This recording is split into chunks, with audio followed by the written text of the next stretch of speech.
It's officially Advent season now. We are working and walking our way towards Christmas Day. It's the 2nd of December, so 23 days to go. And easily, this is one of my favourite of the two great times of the year, Christmas and Easter. The two high points of the Christian calendar also happen to be, and for connected reasons, my favourite seasons of the year, my favourite times of the year. I've always anticipated Christmas as best I could as well. Spent some time, and I remember this is going back to high school days, having a sort of a deliberateness about the way I prepared myself for Christmas. I didn't want to just have a Christmas Day experience. I always wanted to have a Christmas season experience. And we've adopted that as a family as well.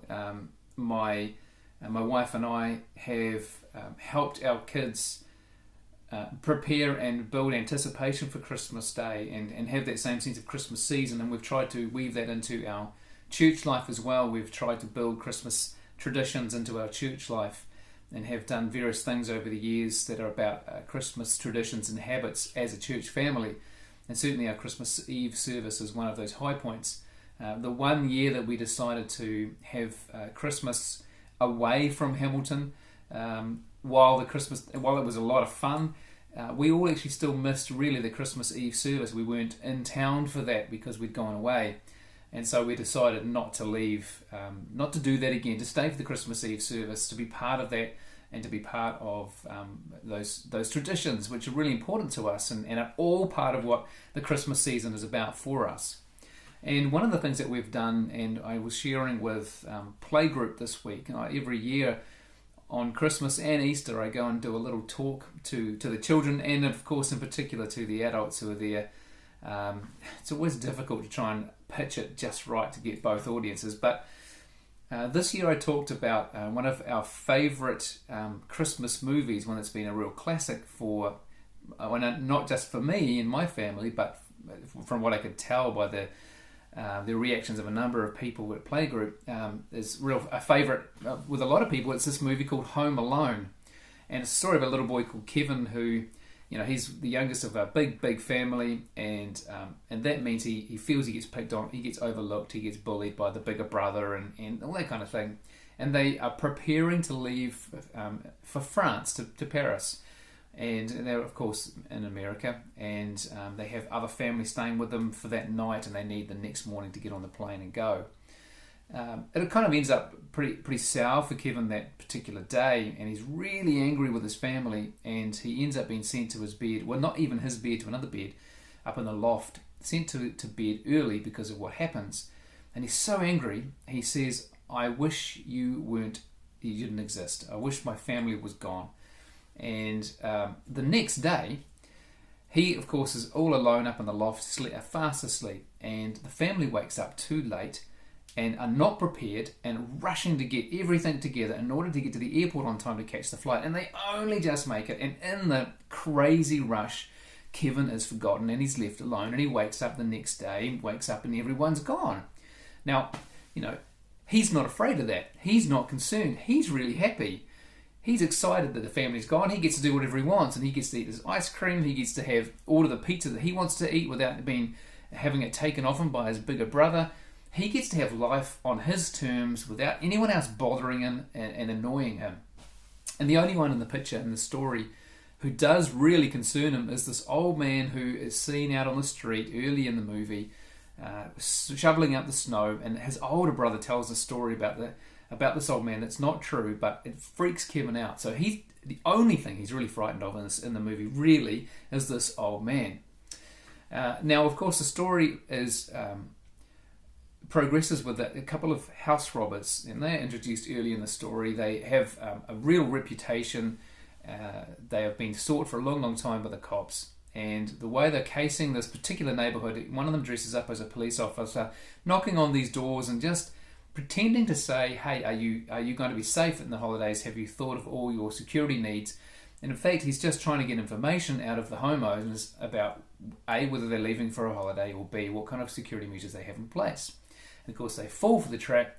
Kevin's father lets him know of the systems they have in place, the automatic lights, etc., so that these bandits know exactly what's going on. They know this family's leaving, and they know what kind of things security measures are in place. So they eye up Kevin's house, which is a really big house, for as the prize jewel of the street to rob.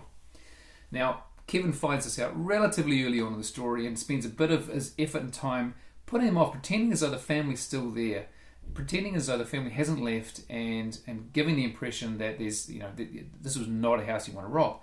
Well, it only works for a certain amount of time, and they discover that he is on his own, he is home alone, and they make their plans to rob him. Now, the funny part of the story, really, the bit that gets me in stitches is all the traps he lays to thwart their plans, and they're hilarious. I mean, I always have this love, I think, for physical humour, for pratfalls, for the kind of Laurel and Hardy kind of stuff, where someone's always getting really hurt. And if it wasn't a comedy, the person probably would be severely injured and end up in hospital. But it's for comedic effect, and I love it. And there's a whole heap of it in this movie, in Home Alone. But of course, these are big guys, these are grown men, and they do end up trapping him in the neighbour's house and get hold of him, and it looks pretty grim. Now, the way I tell this story to the playgroup, I pause there and I say, now look, remember this old man. Now I want to go back into the middle of the story a little bit and talk about Kevin and this old man, because Kevin has had to go into a local church to hide from these two thieves, and he ends up taking refuge in the church, and he's found sitting there in the pews, just absorbing the atmosphere and listening to the choir as it's practicing for its coming up Christmas service, and he's just enjoying this moment and the moment of peace and serenity. And then he looks across the aisle and he finds the old man sitting there as well. Now the old man is, as you would expect, and he sees Kevin too, and then he does that kind of typical parent thing or adult thing when he looks around and says, well, where's your parent, little boy? Realising there's no one else there with Kevin, he gets up from his seat and goes across the aisle to see him. Now Kevin is terrified, he's petrified, he's only thought bad thoughts about this old guy, and sits petrified in his seat until the old man comes up to him and says, can I sit with you? He says, you don't have to be afraid of me. And so Kevin lets him sit down, and in the church, in this peaceful place of sanctuary, they have this lovely conversation about the importance of family and the need to make amends with family, and the need to have people and to have people in our lives who care for us and protect us and look after us. I don't think it's an accident that this conversation with Kevin and the old man, a chance for those two, certainly for Kevin anyway, to begin to see this fellow as a human, as someone who he can connect with, someone not to be afraid of. He may be a stranger, but it doesn't make him strange, and for the church to be the environment, and the Christmas season itself to be the environment in which new relationships are formed, and in which strangers can become budding friends and allies. I think there's something really sweet about that, and I like to think that the director wasn't doing that by accident, that there was some deliberateness to it, and that being in the heart of the story, as it were, this moment in which two people can form a bond within a church, and do that within I guess that grander Christmas story, in which God comes across the aisle to us, as it were, in order to meet with us and be with us and say, you don't have to be scared of me. I think that's something really sweet and profound about that moment. And I tease it a little bit with the playgroup people without going too far there. But then go on to say, and the end of the story, remember how Kevin was trapped by these two guys, the people he really should have been afraid of. He's there pinned up against the wall by one of them, and they have some really nasty plans for him. And then who should show up out of the blue but this old man with his big snow shoveling spade, and smacks them both over the back of the head, knocks them out, and of course the cops come and take them away.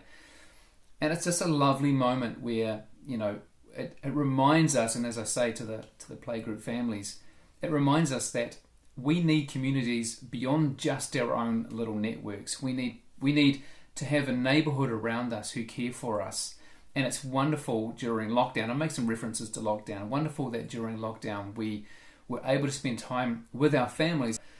There was a period of time after which we were yearning to be outside and to be with our wider neighbourhood too, and we missed those bonds. And as people walked the streets, they were more friendly toward one another. There was a yearning to connect with so-called strangers and see someone outside our own family smile at us and remind us that we're not amongst, not a small knot of love surrounded by a vast pool of angry enemies, but in fact we are within a community of care.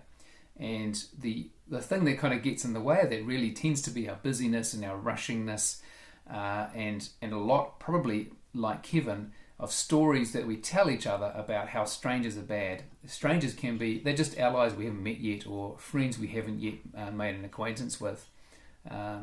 Strangers are just someone like you, and no need to be afraid of you, I wouldn't have thought. So anyway, I kind of shared that sort of stuff with it, and left with this sort of idea of reading this journal that I've written called Witness, which draws on a lot of kind of research and stuff that I pick up over the years.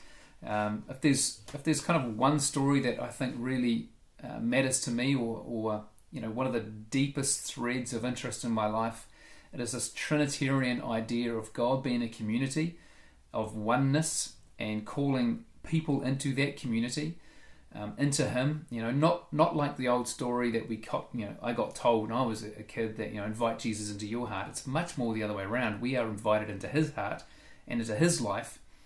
And as we give ourselves into Him, we enter into a community which is all about unity and oneness and togetherness and witness. And there's a story I find compelling in a community that I live in, where people are very independent and live within their own means and within their own circles. And we are far more inclined to drive straight into our garages and then through the connecting door from the garage to the house, and need never be seen in the front of the house by any of our neighbours. We all have our living spaces at the back of the house, surrounded by fences, cutting ourselves off from one another. That's the community we live in, that I live in. And so as we put up walls, we create, of course, as well, a sense that those beyond those walls are our enemies and are dangerous to us and are risks to our security. It's just difficult to live a oneness and witness life within a community of people who are far more attuned to separateness. So I'm compelled by that message, and I keep coming back to this idea of witness and unity and togetherness. And I guess that perhaps that's why one of the seasons, Christmas, is so compelling to me as well, because it's all about Christ with us, Emmanuel, God with us, Christ with us, God coming to be with us, doing everything it took to join with us in our humanity, in our story, so that we could become part of His story. So anyway, I shared something like that with the playgroup this week, and it's such a privilege to be able to do that.